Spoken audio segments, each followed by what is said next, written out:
দাঁতে হলদে বা কালচে দাগ, পাথর জমেছে, আর চিন্তা করার কোনো কারণ নেই। এক রাতের মধ্যে দাঁতের পাথর গলে যাবে। এই দারুণ জাদুকরি রেমেডি, হাসি হবে চকচকে হীরের মতো। নমস্কার বন্ধুরা, মালবিকা কিচেন উইথ ভেজ ফুডে আপনাদের সবাইকে স্বাগত জানাই। আজ আমি আপনাদের সাথে শেয়ার করব গুরুত্বপূর্ণ একটি টিপস বানিয়ে দেখাবো। তো প্রথমত বলে রাখি, দেখুন আমাদের দাঁতের মধ্যে পাথর পড়ে গেলে আমরা কিন্তু সমস্যায় পড়ি যে এই পাথরগুলো কিভাবে আমরা প্রবলেমটাকে সলভ করব, আগেকার মতো দাঁতটাকে ফিরে পাবো। আজ আমি এমন একটি জিনিস দিয়ে খুব সুন্দরভাবে রেমেডি বানিয়ে দেখাবো।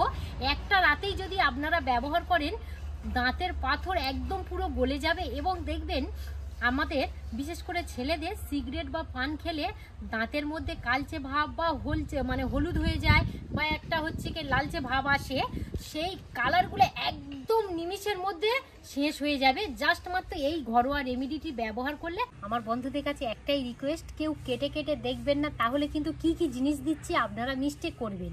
প্রথম যেটা নিয়েছি পাতিলেবু। দেখুন, প্রত্যেকটা রেমেডি বানানোর জন্য সাধারণত আমরা পাতিলেবুর রস ব্যবহার করি, আর এই রেমেডিটা বানানোর জন্য পাতিলেবুর যে উপরের খোসা সেটাই ব্যবহার করব। আর একটা কথা বলে দিই, পাতিলেবুর মধ্যে তো সাইট্রিক অ্যাসিড থাকে, আর এই পাতিলেবুর খোসার মধ্যে কিন্তু প্রচুর পরিমাণে ভিটামিন সি থাকে। পাতিলেবুর রসের থেকে এই পাতিলেবুর যে খোসাটা তার কিন্তু গুণাগুণ প্রচুর।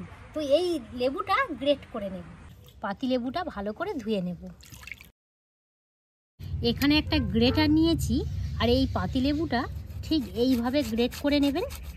একদম আলতো হাতে গ্রেট করবেন, আর এইভাবে ঘুরিয়ে ঘুরিয়ে গ্রেট করবেন যাতে খোসাটা আর কি পাওয়া যায়। এবার আমি বলে দিই, এই পাতিলেবুর খোসা দিলে আমাদের দাঁতের জন্য কি কি উপকার করে। দেখুন, দাঁতের যে হলুদ ভাবটা কিন্তু দূর করে, এবং দাঁত করে একদম পুরো চকচকে ঝকঝকে, মুখের দুর্গন্ধ কমিয়ে দেয়, আর খুব সুন্দর একটা দাঁতকে ফ্রেশ আনে। এইভাবে দেখুন, আপনাদের সাথে গল্প করতে করতে এদিকে কিন্তু আমাদের কাজটাও এগিয়ে এসছে। ভালো করে নিয়ে নেব। এই দেখুন, একটা পাতিলেবু এইভাবে গ্রেট করে নেবেন। এই যে পাতিলেবুর যে খোসাটা বার হয়েছে, এইটাই কিন্তু আমাদের দরকার। সেটা হলো আদা। তো আদা আমাদের কিন্তু দাঁতের জন্য ভীষণ উপকার করে। প্রথম যেটা করব, এইভাবে উপরে খোসাটা একটু ছাড়িয়ে নেব, বেশি লাগবে না। দেখুন, এখান থেকে একটা আর কি গাঁট ভেঙে নেব। ঠিক আমি এতটা পরিমাণে গ্রেট করে নেব। আবারও আমি এখানে গ্রেটার নিয়েছি, এইভাবে গ্রেট করব। আদা আমাদের দাঁতের জন্য কি কি উপকার করে। দাঁতের হলদে দাগ টেনে বার করে আনে, মুখে জীবাণু মেরে দেয়, আখে মুখ খেয়ে গন্ধমুক্ত। আদা কিন্তু ভীষণ উপকার করে। এখানে পরিমাণ যে বেশি দিতে হবে তা কিন্তু নয়, একদম অল্প করে নেব। পরের যে উপকরণ নিয়েছি, তো এটা আমি দেখাবো আমার বন্ধুদেরকে। এটা কি আপনারা দেখে চিনতে পারছেন? দেখুন ভালো করে এই জিনিসটা দেখুন, এইটাই কিন্তু আমাদের দাঁতের মধ্যে যে পাথর গলাতে সাহায্য করবে। মেন উপকরণ এইটাই। তুমি যা গোল করে এনেছো বুঝতে পারতেছ না। বলো, তুমি এই বলো এটা কি? ওটা কি বলে দেন? হ্যাঁ, চিনতে পারছো? তেঁতুল। এবার চিনতে পেরেছি। এবার আমি বলি, পুরানো তেঁতুল কিন্তু আমাদের এখানে দরকার। একদম পুরো পুরানো, কালারটা দেখে আপনারা চিনতেই পাচ্ছেন। পুরানো তেঁতুল আমাদের কিন্তু যতটা চুলের জন্য উপকার, স্কিনের জন্য উপকার, ঠিক ততটাই কিন্তু আমাদের দাঁতের জন্য উপকার। ঠিক এই রকমই পুরানো তেঁতুল নিতে হবে। আর এখানে আমি নিয়েছি নর্মাল জল, ঠিক অল্প করে এইভাবে নর্মাল জলটা দিয়ে দেব, যাতে খুব সুন্দরভাবে গুলে যায়। এই পুরাতন তেঁতুল না গো, ভীষণ উপকার। এবার আমি বলে রাখি, আমার বন্ধুরা অনেকেই আর কি প্রশ্ন করতে পারেন যে দিদিভাই, পুরনো তেঁতুল আমাদের কাছে যদি না থাকে, এমনি যে নতুন তেঁতুল যে পাওয়া যায় সেটা দিয়েও কি কাজ হবে? এখানে বলে রাখি, পুরানো তেঁতুলের কিন্তু গুণাগুণ প্রচুর। তো সেক্ষেত্রে যদি নতুন তেঁতুল আপনারা ব্যবহার করেন, হয়তো কার্যকারিতা একটু স্লো হবে বা একটু কম হবে। আমি আশা রাখছি আপনারা একটু এইভাবে পুরানো তেঁতুল জোগাড় করে নেবেন। অনেকের আবার দেখবেন অনেক বাড়িতে ঠিক এই রকমই তেঁতুলের কালার এলে তারা হয়তো ভাবে খারাপ হয়ে গেছে বলে ফেলে দেয়। আমার এই ভিডিওটা যেসব বন্ধুরা দেখছেন, আশা রাখছি এই ভিডিওটা দেখার পর আপনারা কেউ পুরানো তেঁতুল ফেলে দেবেন না। থেকে 3 মিনিটের মতো জল দিয়ে এইভাবে আর কি অপেক্ষা করেছিলাম, তাতে দেখুন খুব সুন্দরভাবে কিন্তু তেঁতুল একদম পুরো লিকুইড হয়ে গেছে। আর এখানে একটা কথা না বলে আমি থাকতেই পারছি না, এই তেঁতুলটা দেখে অটোমেটিক আর কি জিভ থেকে এত পরিমাণে জল বার হচ্ছে যেন মনে হয় একটু টেস্ট না করেই পাচ্ছি না। আমি নুন নিয়ে বসে কি দিদি বলো, একদম অল্প করে বিল লবণ দাও, একদম অল্প করে। দেখো ব্যাস ব্যাস ব্যাস আর ব্যাস। দেবো? না না আর দাও না, আর দাও না। এই তেঁতুলটা জাস্ট একটু খেয়ে নেবো, আর কথা বলতে পারছি না। কি বলবো, কি হলো, জীবনটা খেতে হবে? জীবনটা যেন একদম ধন্য হয়ে গেল, কারণ এই তেঁতুলটা যখনই বন্ধুরা সত্য কথা জল ঢালছিলাম অটোমেটিক কথা বলতে পারছি না, যেন জিভে থেকে জল চলে আসছে। আর যদি আপনাদের তেঁতুল খাওয়ার ইচ্ছা হয় অবশ্যই আমার রান্না করে চলে আসুন, খেয়ে নেবেন। পুরাতন তেঁতুল খেলে কিন্তু সত্য কথা বলতে কাশি, গ্যাস, অম্বল প্রত্যেকটা জিনিস থেকে কিন্তু আপনারা খুব সুন্দর উপকার পাবেন। যেটা করব, এখানে আমি একটা চামচ নিয়েছি, ঠিক এইভাবে নিয়ে নেব, 1 চামচ, বেশি নয়। এই দেখুন, ঠিক আমি এখান থেকে 1 চামচ নিয়ে নিলাম তেঁতুলের গাছ। হ্যাঁ, তো এবার আমি বলে রাখি এই পুরানো তেঁতুল আমাদের দাঁতের জন্য কি কি উপকার করে।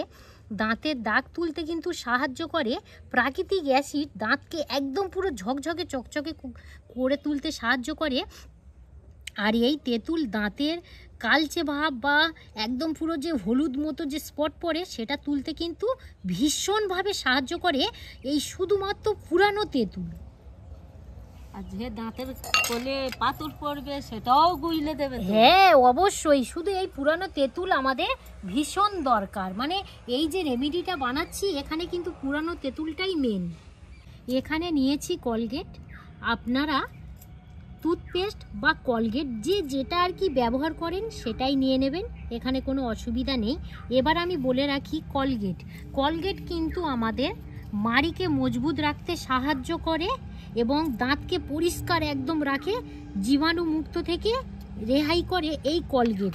যদি দাঁতের মধ্যে জীবাণু হয় সেখান থেকে কিন্তু রক্ষা করে এই কলগেট বা টুথপেস্ট দুটো। তাহলে 4টে আমি উপকরণ অ্যাড করলাম, পাতিলেবুর খোসা, আদা, পুরানো তেঁতুল আর হচ্ছে কলগেট। এই 4টে জিনিস এবার আমি ভালো করে এইভাবে মিশিয়ে নেব।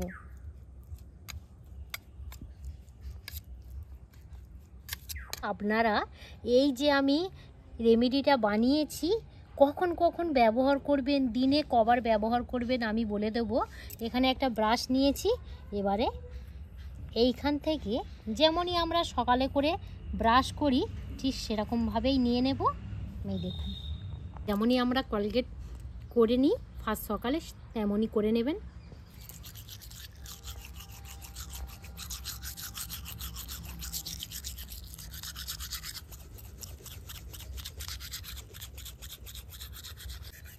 কি গো, ভালো করে মাছ দিয়েছো? হ্যাঁ হ্যাঁ।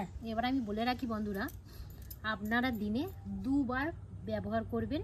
দেখুন আমরা তো বাড়িতে 2 বার ব্যবহার করি, কখন? এক হচ্ছে ফার্স্ট সকালে, আর 2 নম্বর হচ্ছে রাতে, হচ্ছে ঘুমাতে যাওয়ার আগে, খাবার দাবার খাওয়ার পরে।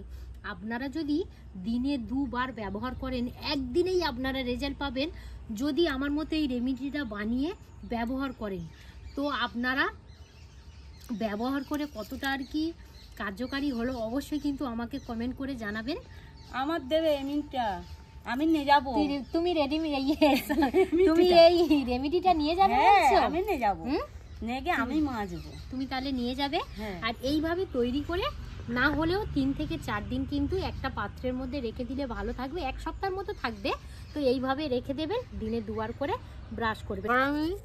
এবার আমি বলে রাখি যে শুধুমাত্র এই যে রেমেডিটা ব্যবহার করলে যে দাঁতের মধ্যে যে পাথর পড়ে সেটা গলে যাবে এবং কালচে বা একটা হলুদ ভাব দূর হবে তা কিন্তু নয়। দেখবেন দাঁতের গোড়া আমাদের অনেক সময় ফুলে থাকে বা দাঁতের গোড়া হচ্ছে ব্যথা, একদম পুরো আর কি ইনফেকশন হয়ে যায়, সেখান থেকেও কিন্তু আপনারা খুব সুন্দরভাবে এই সমস্যার সমাধান করতে পারবেন শুধুমাত্র এই রেমেডি দিয়ে। তাহলে বন্ধুরা আপনারাই তো ভেবে দেখুন যে একটা রেমেডি দিয়ে কতগুলো একদম পুরো সমস্যার সমাধান করতে পারবেন। অবশ্যই করে কিন্তু আপনারা ব্যবহার করবেন। দাঁতটা দেখাবো কত সুন্দর চকচকে ঝকঝকে হয়েছে, দেখুন, এই দেখুন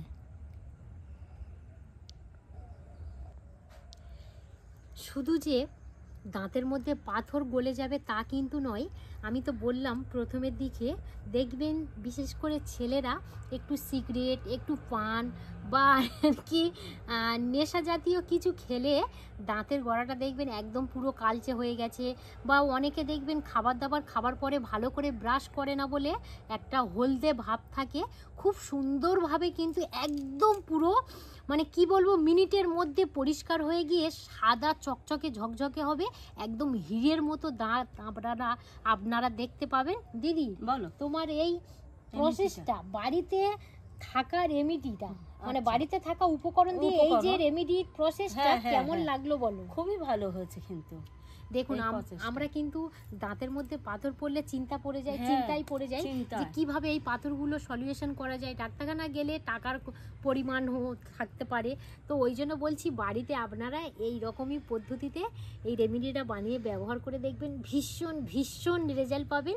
যদি আপনারা ইউটিউব থেকে দেখে থাকেন তাহলে বেশি বেশি করে লাইক শেয়ার করে দেবেন। আর মালবিকা রান্নাঘর ফেসবুক পেজ থেকে দেখে থাকলে পেজটা ফলো করে সাথে থাকবেন। আপনারা সবাই ভালো থাকবেন, সুস্থ থাকবেন, সাবধানে থাকবেন। আরও একটি নতুন পর্ব নিয়ে খুব তাড়াতাড়ি আবার আপনাদের সঙ্গে দেখা হচ্ছে। ততক্ষণে আপনারা আপনাদের খেয়াল রাখবেন। ধন্যবাদ জানাই।